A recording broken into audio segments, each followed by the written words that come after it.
Hey YouTube, Consulting Joe here with another video. What I'm showing off here is part of the interface to what I'm calling my BarBot. It's not a new idea, but it's my take on it. Let me get that focus. So here it is, and what I want to show off is it's running Linux on a Raspberry Pi with a 7-inch touchscreen. And it's got a nice little interface. But what's cool is I'm logged into it. I'm going to just do a reboot right now.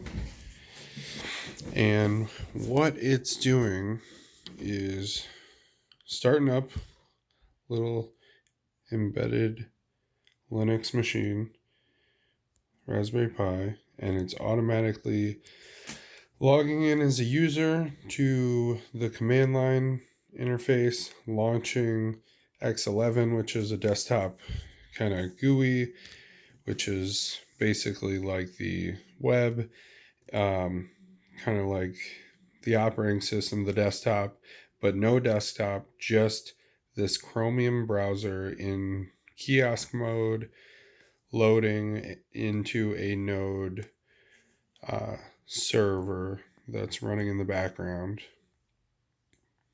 And I've got the screen rotated, which was not easy to do, along with the touch interface.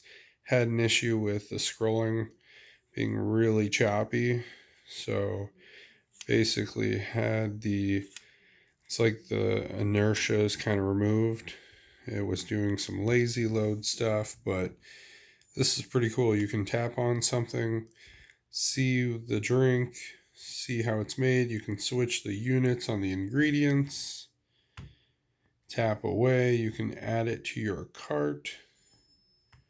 That one. Say we want this one. You can see that all right there. You can remove one, couple. See the ingredients, recipes. And that's all of it. So more to come.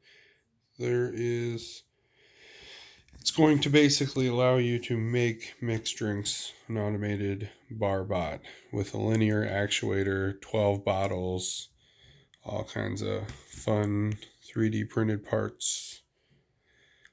Subscribe for more. Thanks for watching.